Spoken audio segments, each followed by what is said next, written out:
afternoon, friends.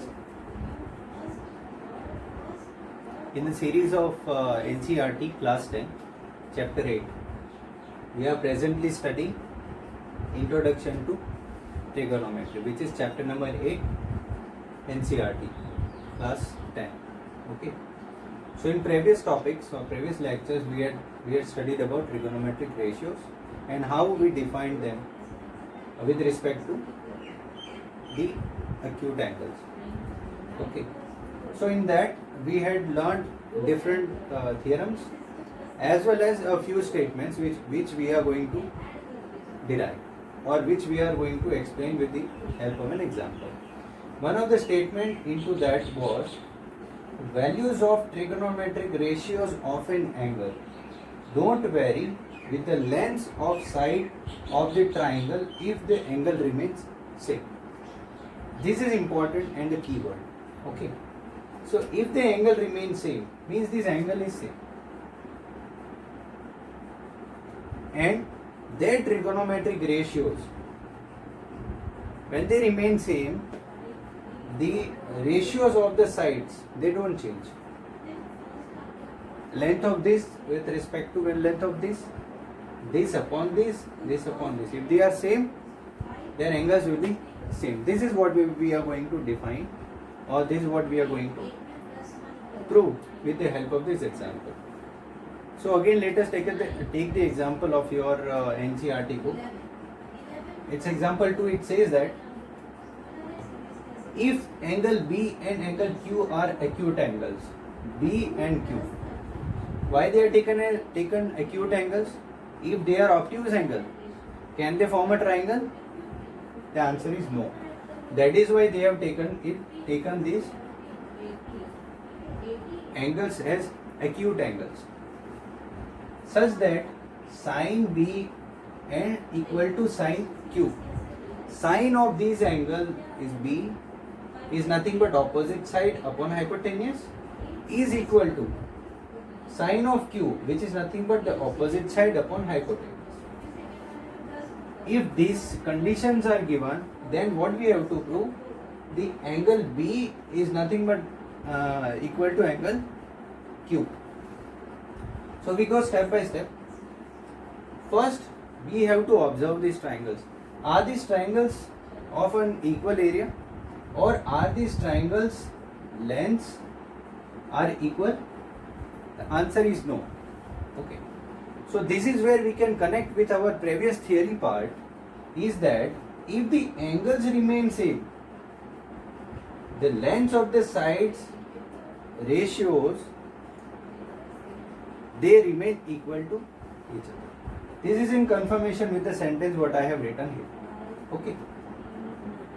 So what do? We take these two triangles and we derive different parameters of the triangle. Okay. So given here, what is given in a data? We are given as sine B equal to sine Q. What is sine B? Is nothing but opposite side upon hypotenuse, as we had seen in previous lecture. This is AC upon AB. This is sine B. What is sine Q in this triangle? Is nothing but opposite side upon hypotenuse. Opposite side PR upon hypotenuse PQ. Now, since these both are equal, these will also be equal. The ratios of the sides will be equal. So we take these ratio as K. This ratio as K, this ratio as K. Okay, we give it a name as equation 1. After that, we go on with the Pythagoras theorem. Why Pythagoras theorem? Because we want to find out the other side which is not included in this ratio. Again, I am reiterating, why do we take what is the necessity to take the Pythagoras theorem is nothing but to accommodate the side which is not available here in this equation. Okay. So for triangle ABC, when I take this is right angle and this is right angle in these triangles. Okay. In triangle ABC, how will apply Pythagoras theorem is AB square will be equal to AC square plus BC square. In this triangle, PQ square will be equal to PR square plus QR square. So this is what I have written here. Now I will make BC here because BC is not there, and QR here. QR is not there. I will make them as subject. So BC square here, AB square here. BC square will be nothing but AB square minus AC square. Same here, PQ square, QR square will be nothing but PQ square minus PR square. These, when I take the square root of this, what the answer will be? BC will be equal to under root AB square minus AC square. Same here, when I take the square root, QR will be equal to under root PQ square minus PR. Now I utilize these values to solve this question or solve this equation. I need BC upon QR, which is not here. Okay. So AB square minus AC square under root upon under root PQ square minus PR square. So when these PQ square minus PR square is there, what is the value of AB from this equation 1? AB is nothing but K into PQ. This is what I have written here.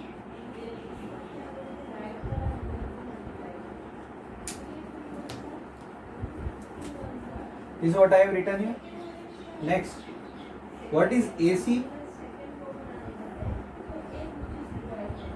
KPR. KPR I have written. K PQ square minus K PR square upon this term I will keep same.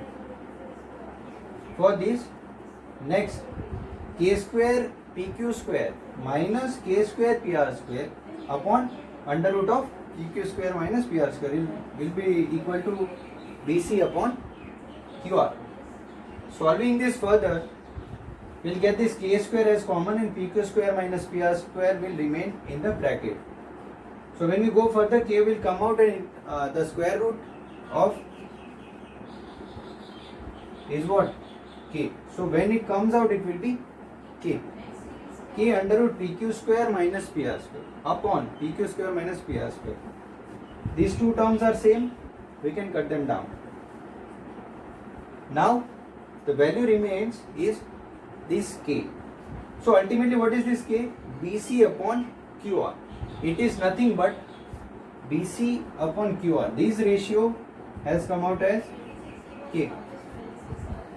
So when we combine these two results, one this and this result, AC upon PR equal to AB upon PQ equal to BC upon QR, all equal to K, all equal to. Now what we can term here is when the ratios of the corresponding sides are same, those triangles are similar triangles.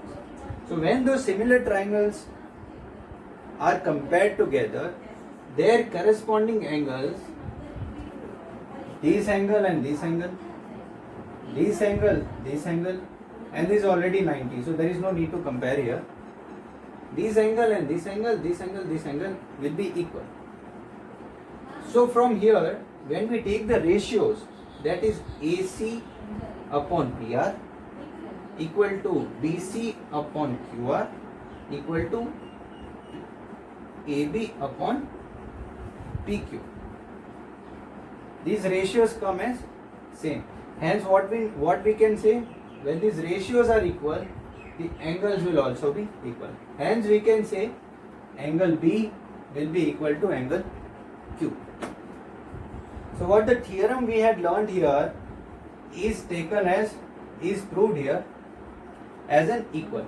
So I can say it otherwise, or vice versa. If I term this example in a theoretical manner, what I can say is the values of trigonometric ratios of an angle don't vary with the lengths of the sides of the triangle if angle remains same.